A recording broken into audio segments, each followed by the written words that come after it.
বাড়িতে নিজের ব্যক্তিগত গাড়ি নিয়ে যেতে সমস্যা হয়, তাই প্রবেশের পথ প্রশস্ত করতে কেটে ফেললেন নদী ভাঙন রোধে রোপণ করা ২০টি মেহগনি গাছ। ঘটনাটি ঘটেছে কিশোরগঞ্জের মিঠামইনে। অভিযুক্ত জাহিদুল আলম জাহাঙ্গীর মিঠামইন উপজেলা বিএনপির সভাপতি। যদিও বেড়িবাঁধ ও গাছগুলো সরকারি নয় বলে দাবি করে অভিযোগ অস্বীকার করেন তিনি। প্রতিনিধি রোমন চক্রবর্তী তথ্য ও ছবিতে desk report. Lily ultra soft serum gel, যা গভীর থেকে স্কিনে দেয় 3 গুণ সিরাম হাইড্রেশন। সিরাম জেল হাইড্রেশনে ব্রাইট থাকো সব সিজনে। একসময় যেখানে মেহগনি গাছের সারি নদী ভাঙন থেকে রক্ষা করত জনপদকে, সেখানে এখন শুধুই পড়ে আছে গাছের গুঁড়ি। কিশোরগঞ্জের মিঠামইন উপজেলার কামালপুর এলাকার এ বেড়িবাঁধটি এখন বৃক্ষশূন্য। অভিযোগের আঙুল স্থানীয় প্রভাবশালী বিএনপি নেতা ও উপজেলা বিএনপির সভাপতি জাহিদুল আলম জাহাঙ্গীরের দিকে।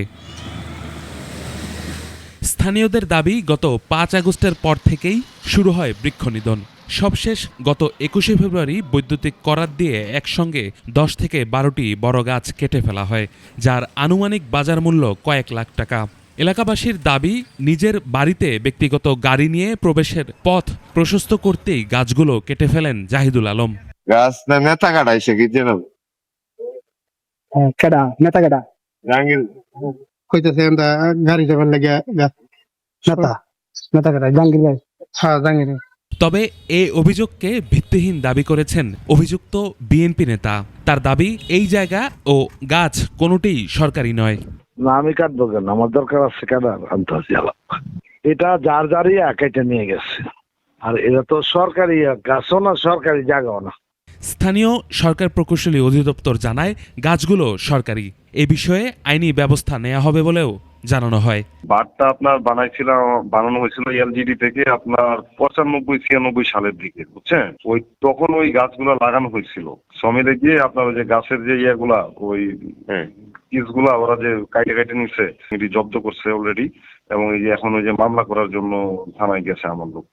অন্যদিকে গাছ কাটার বিষয়টি জানেন না বলে জানান উপজেলা নির্বাহী কর্মকর্তা।